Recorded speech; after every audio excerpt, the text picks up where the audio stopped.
l'ensemble des groupes ont soutenu et voté un amendement visant à préciser l'article L214-17 du Code de l'environnement en excluant la possibilité de détruire les retenues des moulins dans le cadre des obligations de continuité écologique.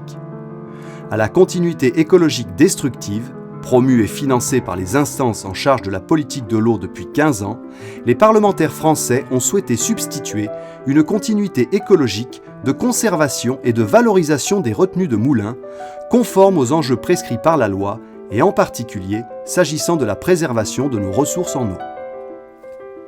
Moi, je voudrais aussi attirer l'attention sur la continuité écologique destructrice, en particulier des seuils, qu'ils soient sur les rivières ou sur les moulins, qui ont été créés par la volonté de l'homme. Et nos ancêtres, sur ce point, étaient gens bien sensés, qui avaient considéré que certains seuils, en effet, permettent la régulation du débit de l'eau, mais permettent aussi de créer des masses d'eau qui résistent en période d'étiage et où c'est le seul endroit où les poissons trouvent refuge pendant les périodes de sécheresse. Et on le voit bien dans nos rivières asséchées aujourd'hui. Mes chers collègues, tous ces amendements de sensibilités diverses quant à leur origine, ils posent une question de fond. Faut-il supprimer les retenues d'eau constituées par les moulins à eau? Alors on nous dit, oui, il faut les supprimer parce que c'est une atteinte à la continuité et ça empêche les poissons de remonter les rivières. Mes chers collègues, est-ce que c'est vrai? Mesdames les ministres, dans la lignée de mes collègues, cet amendement vise à préserver d'une destruction programmée les moulins à eau. Cette destruction confère un non-sens environnemental. Ces moulins sont présents sur nos territoires depuis plusieurs siècles, mais on continue à les accuser de la disparition de la faune alors qu'elle a démarré il y a seulement quelques décennies.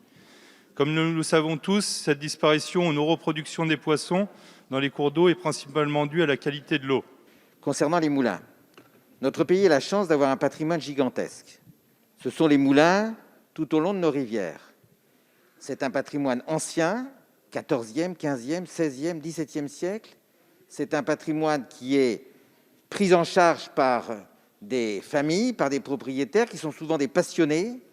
Et c'est un patrimoine, aussi curieux que ça puisse paraître, que certains veulent détruire au nom de la soi-disant continuité écologique. Ce patrimoine, il offre une chance, c'est une réserve d'eau, Philippe Meyer l'a dit, c'est une production d'électricité décarbonée, l'équivalent de la consommation d'1 million de personnes pour notre pays, ça compte, qu'on le veuille ou non, et tout ce patrimoine est menacé à la fois par une administration qui, autour des DREAL, est devenue très militante contre les moulins, et parfois par des financements publics dont on se dit qu'ils pourraient être légitimement affectés à d'autres tâches. Notre pays est moucheté dorénavant de poches de sécheresse dont la conscience de l'opinion publique n'est pas encore faite, qui ne comprend pas que le stress hydrique n'est plus un article exotique qui a lieu loin. C'est une question qui a lieu ici et maintenant en France et qui va se développer, comme vous le savez. Quand on a vu l'Irlande rationner l'eau pendant une partie de son année, on comprend que le changement climatique a déjà provoqué des effets auxquels il faut faire face. Bref, un jour ou l'autre, pour ma part, j'aimerais que la carte des régions corresponde à la carte des agences de l'eau et que, à partir du trajet de l'eau, on construise tout le reste, l'emploi, l'agriculture, les circulations.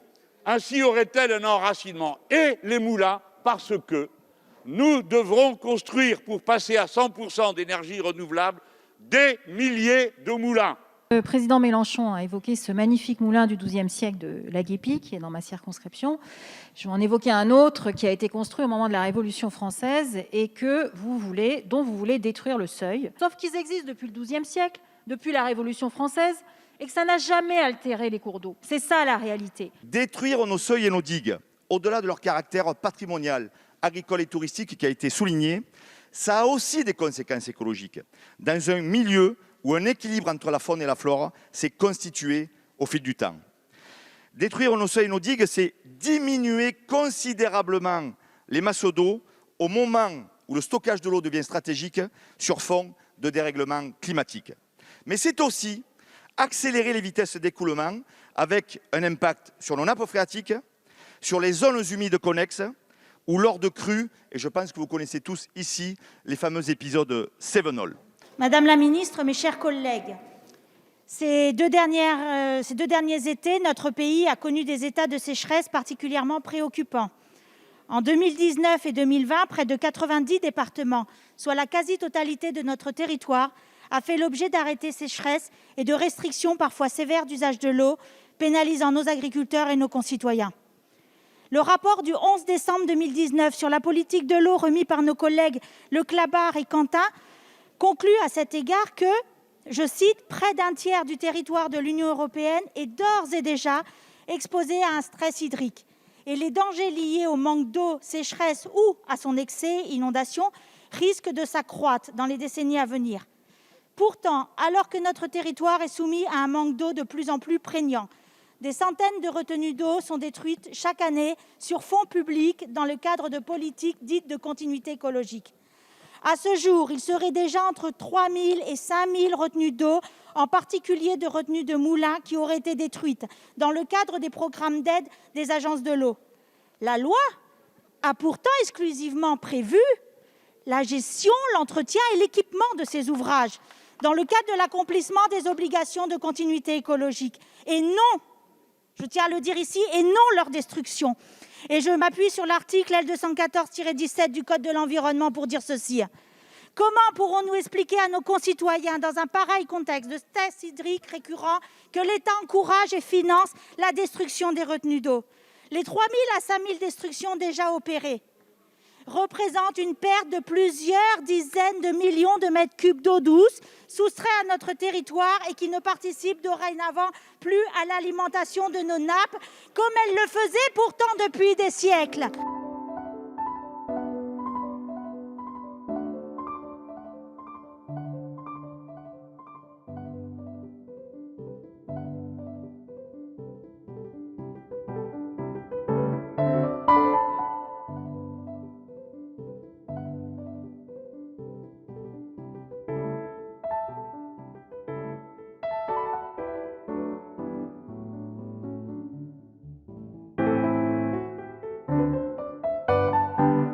À l'occasion de la présentation de cet amendement, je voudrais tout d'abord saluer l'action des élus et tous les acteurs de terrain qui agissent pour l'eau, ce bien commun. Et tous ces acteurs, ils partagent l'objectif de la restauration de la continuité écologique, qui consiste à assurer la préservation de la biodiversité et le bon état des masses d'eau. Cependant, son application est source de complexité et de tension. Et les incompréhensions sur le terrain sont nombreuses entre les services de l'État et les propriétaires d'ouvrages hydrauliques. C'est en effet la destruction au lieu de l'aménagement des ouvrages qui serait privilégiée. Je voudrais tout simplement dire 3 choses. La première, effectivement, nous sommes au Sénat, nous avons tous une histoire de vie dans nos territoires. Et on pourrait tous prendre des exemples de ce qu'on vit, ce qu'on a connu, de ce qui a existé, de ce qui a été fait dans nos territoires. Pour ma part, venant d'un petit village, j'ai un petit ruisseau qui prend sa source à peine 1 kilomètre de chez moi. Et sur cette source, il y avait 2 féculeries, il y avait un tissage et il y avait un moulin et une turbine. Je suis pêcheur dans tous les sens du terme. J'ai toujours attrapé des truites en haut, en bas. J'ai toujours vu des écrevisses en haut et en bas.